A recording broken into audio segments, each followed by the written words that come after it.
నమస్తే, welcome to global 360 TV. నేను మీ కొండల్ గౌడ్. భారత ఎన్నికల కమిషన్ పనితీరును కాంగ్రెస్ అగ్రనాయకుడు రాహుల్ గాంధీ తప్పుపడుతున్నారు. భారతీయ జనతా పార్టీకి లబ్ధి చేకూరే విధంగా గత కొద్ది సంవత్సరాలుగా ఈసీఐ ఎన్నికల నిర్వహణలో అవకతవకలకు పాల్పడుతున్నారన్న దాన్ని రాహుల్ ఆరోపిస్తున్నారు. అయితే గత లోక్సభ, మహారాష్ట్ర, హర్యానా అసెంబ్లీ ఎన్నికల తర్వాత రాహుల్ తరచుగా ఈసీని వేలెత్తి చూపుతున్నారు. కాంగ్రెస్ ఎంపీ, లోక్సభలో విపక్ష నేత అయిన రాహుల్ గాంధీ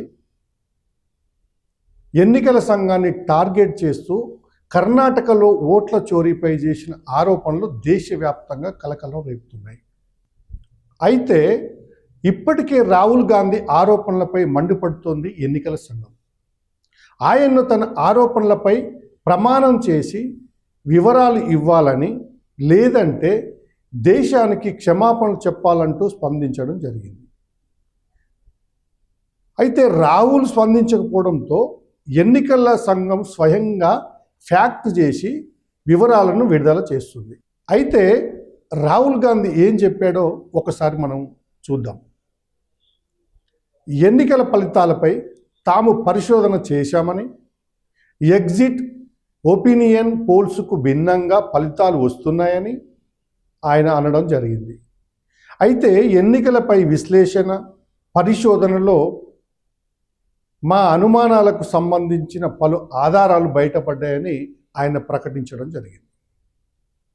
అయితే హర్యానా, మధ్యప్రదేశ్ ఎన్నికల్లో అంచనాలకు భిన్నంగా ఫలితాలు వచ్చాయని, మహారాష్ట్ర ఎన్నికల ఫలితాలపై కూడా తమకు చాలా అనుమానాలు ఉన్నాయని ఆరోపించడం జరిగింది.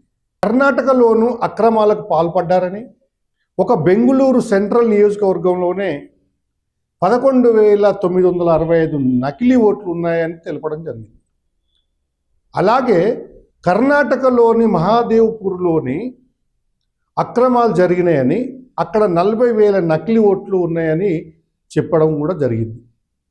ఒకే పేరు, ఒకే ఫోటో, ఒకే అడ్రస్ ఉన్న వ్యక్తికి వేరువేరు రాష్ట్రాల్లో ఓట్లు ఉన్నాయని రాహుల్ గాంధీ పేర్కొనడం జరిగింది. అయితే సింగిల్ బెడ్రూమ్ ఇంటిలోనే 48 ఓట్లు ఉండగా ఒకే ఇంట్లో 80 ఓట్లు ఉన్నట్టు చూపించిందని చెప్పడం జరిగింది. అయితే ఈ 5 వేరువేరు తేదీల్లో ఈసీ ఓట్లను దొంగిలించిందని లోక్సభలో ప్రతిపక్ష నేత ఆరోపణలు చేయడం జరిగింది. అడ్రస్ లేకుండానే ఓటర్ ఐడి కార్డులు ఉన్నాయని తెలిపారు. ఓటర్ లిస్టులో పేర్లు ఉన్నాయని, కానీ కొంతమంది ఫోటోలు సరిగా లేవని కూడా చెప్పడం జరిగింది. ఎలక్ట్రానిక్ డేటాను కోరితే ఈసీ తమకు ఇవ్వడం లేదని రాహుల్ గాంధీ ఆగ్రహం వ్యక్తం చేశారు. ఈవీఎంలతో ఎన్నికల నిర్వహణపై తమకు అనుమానం ఉందని ఆయన పునరుద్ఘాటించారు. బీహార్లో లక్షల ఓట్లను తొలగించారని, దీనికి కేంద్ర ఎన్నికల కమిషన్ సమాధానం చెప్పాలని డిమాండ్ చేయడం జరిగింది. అసలు ఏం జరుగుతుంది అనేది తెలుసుకోవడానికి ప్రత్యేక టీమును ఏర్పాటు చేసినట్టు వివరించారు. కర్ణాటకలో 16 పార్లమెంటు స్థానాల్లో ఖచ్చితంగా గెలుస్తామని అంచనా వేస్తే కాంగ్రెస్ అక్కడ 9 సీట్లలోనే గెలిచింది. అయితే బెంగళూరు సెంట్రల్ సహా 7 లోకసభ సీట్లలో అనూహ్యంగా ఓటమి పాలయ్యాము. మహారాష్ట్రలో వయోజనుల కంటే ఓటర్లు అధికంగా నమోదయ్యారు. మహారాష్ట్ర ఎన్నికల ఫలితాల్లో బీజేపీతో ఈసీ కుమ్మక్కైందని అర్థమైంది అని రాహుల్ గాంధీ దుయ్యబట్టడం జరిగింది.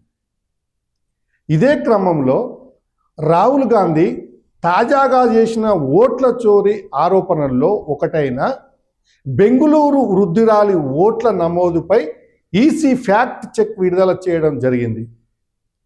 శకునా రాణి అనేటువంటి 70 ఏండ్ల మహిళ తొలిసారి ఓటు నమోదు చేసుకుందని, ఫామ్ 6ను దుర్వినియోగం చేసి 1 నెలలో 2 ఓట్లు నమోదు చేయించుకుందని రాహుల్ గాంధీ ఆరోపించడం జరిగింది. అయితే దీనిపై స్పందించిన ఎన్నికల సంఘం రాహుల్ గాంధీ ఆరోపణల్ని ఖండించింది. తమ విచారణలో శకుంతల రాణి రాహుల్ గాంధీ చెప్పినట్లు 2 సార్లు కాదు, ఒక్కసారి మాత్రమే ఓటు వేసిందని తేలినట్లు ఈసీ పేర్కొంది. మరి బెంగళూరులో ప్రజెంటేషన్ సందర్భంగా రాహుల్ గాంధీ శకుంతల రాణి ఓటర్ గుర్తింపు కార్డును వాడి 2 ఓట్లు వేశారని పోలింగ్ బూత్ అధికారి చేసినట్లు ఆరోపణలు ఎదుర్కొంటున్న టిక్ మార్కులు ఉన్న పత్రాన్ని చూపించారని ఆరోపించడం జరిగింది.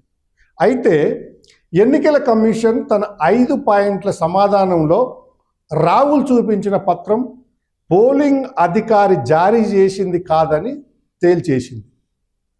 ఆయన ఆరోపణలతో ఎన్నికల నిర్వహణ తీరుపై దేశ ప్రజలకున్న విశ్వాసం ప్రశ్నార్థకంగా మారింది అని ఎన్నికల కమిషన్ తెలిపింది.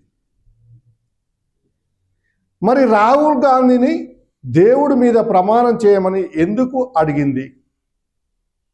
భారత ప్రజలకు క్షమాపణ చెప్పాలని ఎందుకు డిమాండ్ చేస్తోంది? సరైన విచారణ జరిపితే సరిపోతుంది కదా. నిజానిజాలు బయటపడితే ఎన్నికల సంఘం యొక్క నిజాయితీ బయటపడుతుంది కదా అని ప్రశ్నిస్తున్నారు విశ్లేషకులు, మేధావులు.